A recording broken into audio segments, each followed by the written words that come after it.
할렐루야. 이 자리에 오신 여러분을 다시 한번 환영하고 축복합니다. 최근에 우리 대학생들 친구들이 시험 기간이었습니다. 시험을 보기 위해서 밤을 새기도 하고 정말 열심히 준비해서 막 피곤해서 예배 시간에 꾸벅꾸벅 조는 친구들도 더러 있더라고요. 그런데 그 시험 기간에 그 얼마나 힘들겠습니까? 고통스럽겠습니까? 그러나 그 고통을 견디고 참고 인내하여서 최선을 다해 시험을 준비한 청년들은 아마 좋은 성적을 받았으리라 믿습니다. 그러나 조금 힘들다고, 조금 어렵다고 쓰러지고 포기한다면 아마 원하는 그 성적을 받지 못할 것입니다. 우리의 신앙도 그러지 않을까 생각해 봅니다. 하나님께서 우리에게 주신 사명이 있는데 그것이 자금, 힘들다고, 어렵다고 포기하는 순간 우리는 거기서 머물러 버릴 것입니다. 그러나 우리가 아무리 힘들다도 그것을 버틸 때에 하나님께서 그것을 넉넉히 이기는 힘을 허락하여 주시며 큰 영광으로 우리를 인도하실 줄 믿습니다. 그 영광의 주인공이 되시길, 저와 여러분이 되시길 주님의 이름으로 축복합니다. 오늘 말씀의 배경은 이렇습니다. 남유다 왕국이 바벨론에게 멸망을 당한 지 이제 벌써 70년이 지난 상황입니다. 영원할 것 같았던 그 바벨론도요, 결국에는 새로운 신흥 강국인 바사, 즉 페르시아에게 멸망을 당하게 됩니다. 그래서 이제 새로운 왕이 세워지게 되는데요, 그 왕의 이름이 고레스입니다. 고레스는 바벨론과는 차별된 정책을 고심하게 되는데요, 그 가운데 하나님께서 역사하셔서 그의 마음을 감동시키십니다.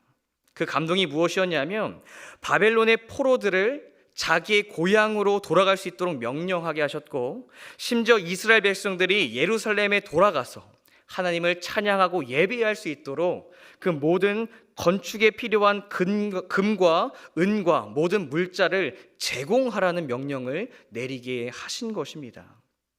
사람들은 이것을 고레스의 정치적인 판단이라고 생각하겠지만 사실 이것은 하나님께서 약속하신 것을 하나님의 때에 이루신 것이었습니다.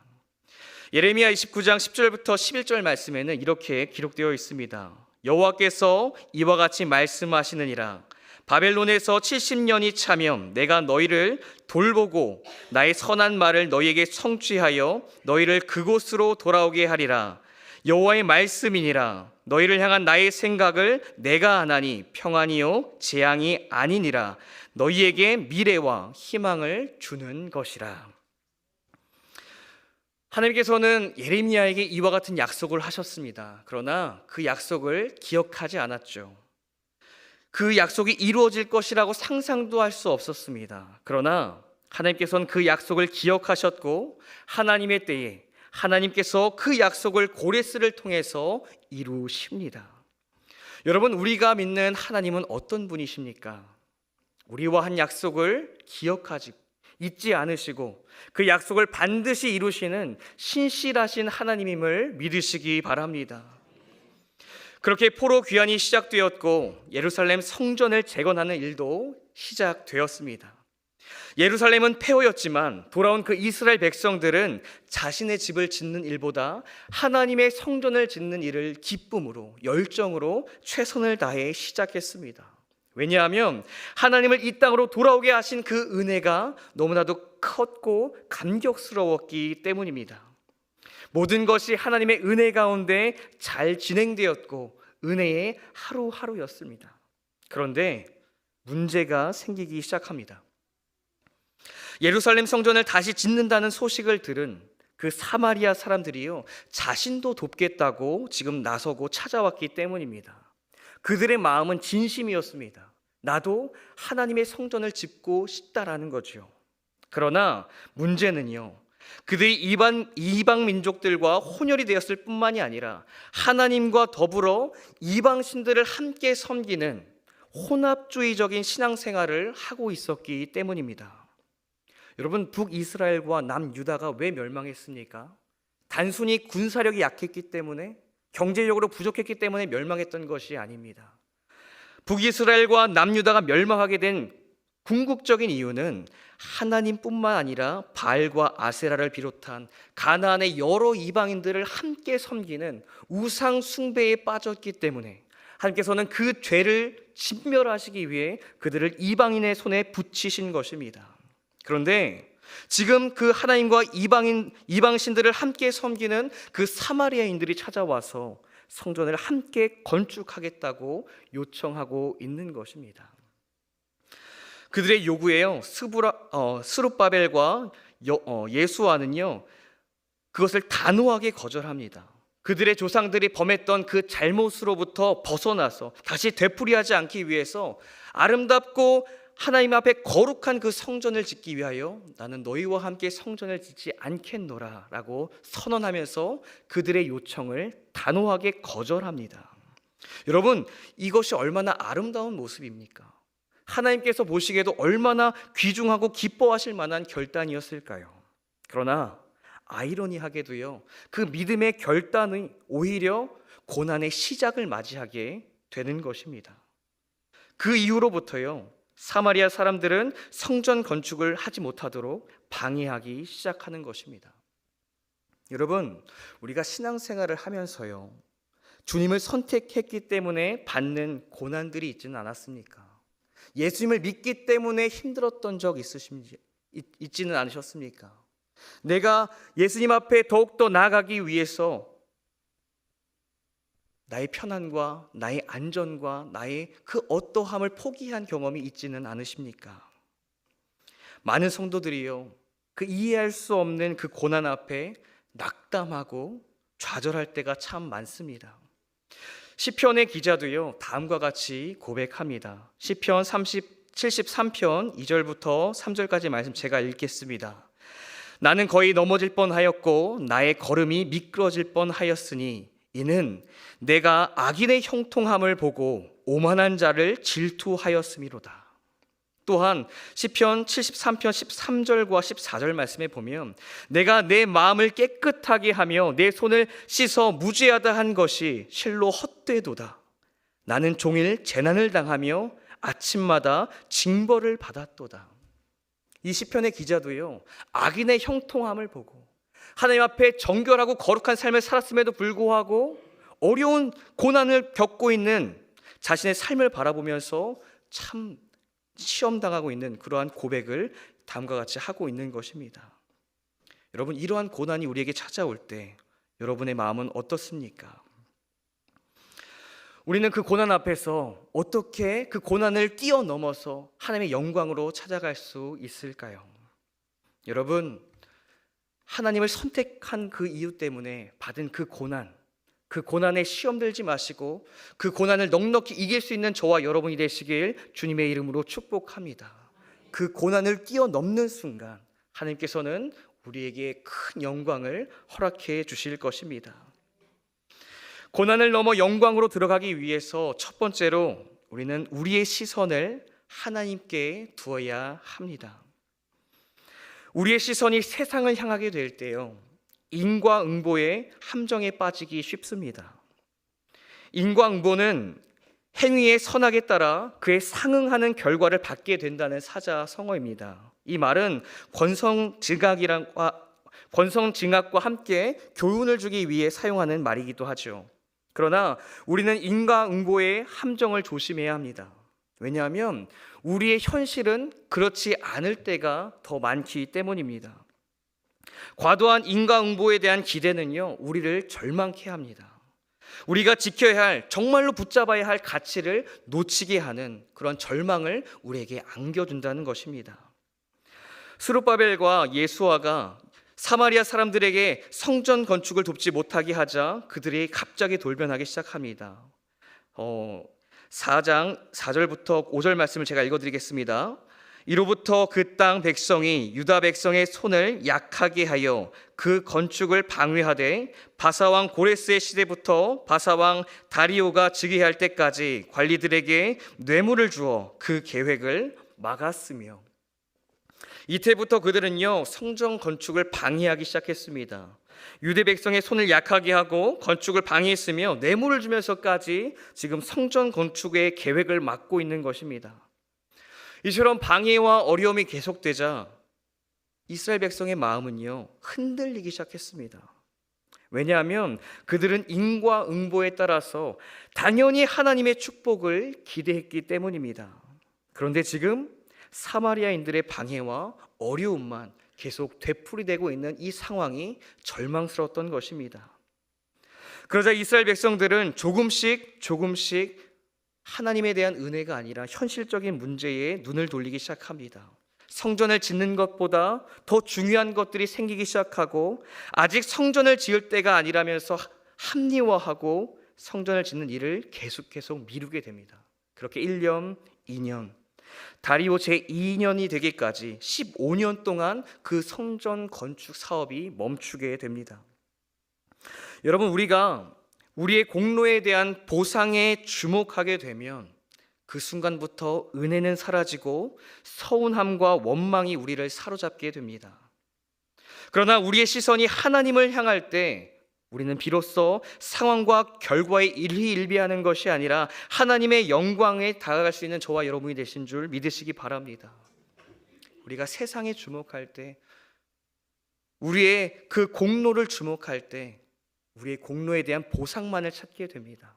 그러나 우리의 시선을 하나님께 맡길 때 우리의 상황을 보는 것이 아니라 우리를 이끄실, 우리의 최후 그 영광의 자리에 이끄실 그 하나님만을 사모하게 되는 줄 믿으시기 바랍니다. 그 하나님의 뜻에 집중한다면 우리가 어떤 고난 앞에서도 그 고난을 뛰어넘고 하나님의 영광으로 달려갈 수 있다는 사실을 믿으시기 바랍니다. 예수님의 십자가가 그러했습니다. 세상 사람들은 그것이 실패라고 이야기했지만 십자가는 실패가 아니었습니다. 그 실패처럼 보였던 그 참혹한 고난이 오히려 하나님의 영광이 된 것입니다. 여러분, 그리스도의 고난, 그리스도인의 고난은요, 실패가 아니라 영광으로 가는 과정임을 믿으시기 바랍니다. 그 과정 가운데 상황을 바라보지 마시고 오직 우리를 이끄시는 그 하나님의 뜻을 발견하게 되시길 주님의 이름으로 축복합니다.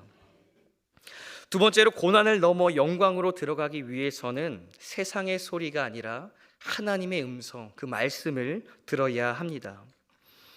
그렇게 예루살렘 성전 건축은요 15년 동안 멈추게 되었죠. 그러자 하나님께서 다시 한번 선지자 학개와 스가랴를 보내주셔서 하나님의 이름과 그 권위로 다시 한번 말씀하십니다. 1절과 2절 제가 읽어드리겠습니다. 선지자들 곧 선지자 학개와 이도의 손자 스가랴가 이스라엘의 하나님의 이름으로 유다와 예루살렘에 거주하는 유다 사람에게 예언하였더니, 이에 스알디엘의 아들 스룹바벨과 요사닥의 아들 예수아가 일어나 예루살렘에 있던 하나님의 성전을 다시 건축하기를 시작하며 하나님의 선지자들이 함께 있어 그들을 돕더니, 이에 스룹바벨과 예수아가 먼저 일어났고 그들을 중심으로 해서 이스라엘 백성들이 모여서 다시 한번 성전 건축을 재개하였습니다.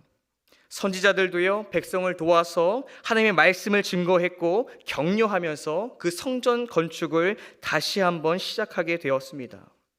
이렇게 하나님의 말씀과 하나님의 비전을 선포하면서 이스라엘 백성들이 하나님의 성전을 다시 지을 수 있도록 힘을 불어줬던 말씀과 더불어 어떤 소리가 있었냐면 성전 건축을 막기 위한 세상의 소리도 있었음을 우리는 발견하게 됩니다. 3절 말씀에 그때에 유브라데 강 건너편 총독 다뜨네와 스달보스네와 그들의 동관들이 다 나와서 그들에게 이르되, 누가 너희에게 명령하여 이 성전을 건축하고 이 성곽을 마치게 하였느냐 하기로.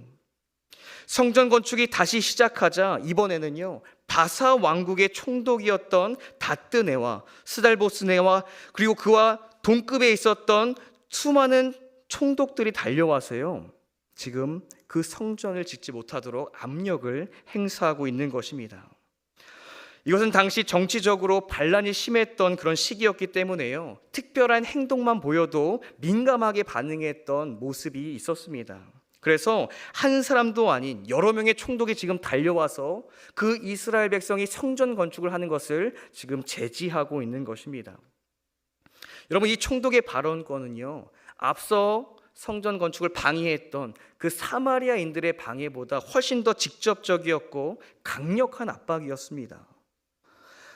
이전 같았으면 두려움에 작업을 중단했을지도 모릅니다. 그러나 이번에는 달랐습니다. 그들의 성전 건축을 멈추지 않고요, 세상의 권세자들 앞에서도 그들의 말을 듣기보다 하나님의 말씀을 듣기로 결단합니다. 그래서 이스라엘 백성들은 총독 앞에서도 당당하게 우리는 고레스 왕의 허락을 받아 이 일을 하는 것이고 이 공사는 합당한 것이냐고 이야기하며 그 공사를 꾸준히 이어가고 있는 것입니다.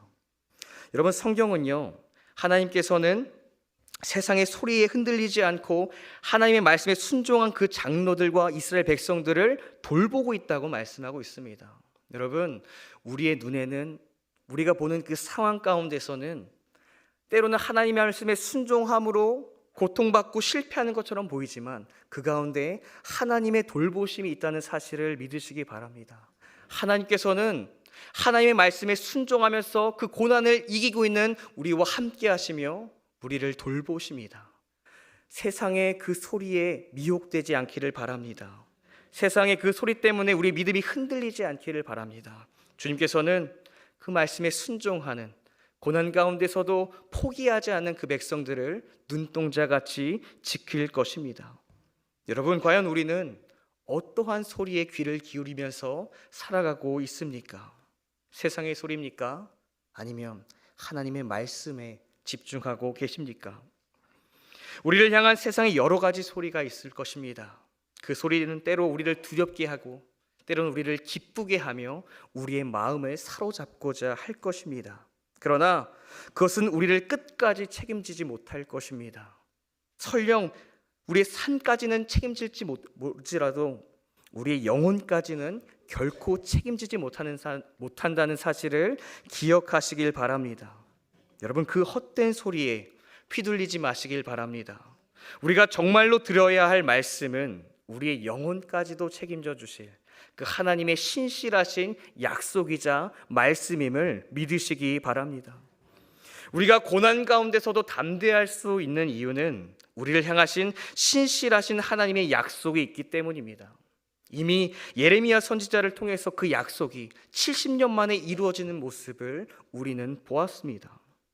또한 예수 그리스도를 통해서 하나님께서는 구약의 언약을 성취하셨습니다.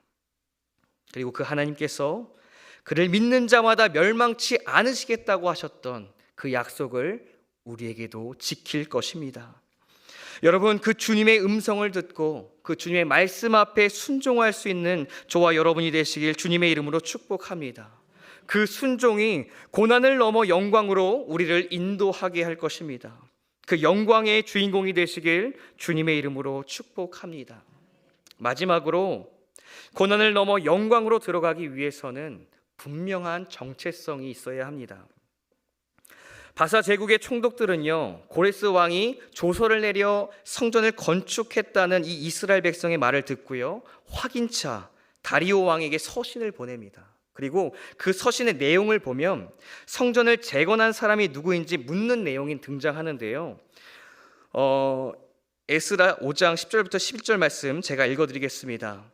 우리가 또 그 우두머리들의 이름을 적어 왕에게 아뢰고자 하여 그들의 이름을 물은즉 그들이 우리에게 대답하여 이르시기를 우리는 천하의 하나님의 종이라. 총독들이 성전 재건에 참여한 자의 이름을 물었을 때요, 그들은 생뚱맞게 자신의 정체성에 대해서 고백하고 있습니다. 그들은요, 자신을 천지의 하나님의 종으로 그렇게 고백합니다.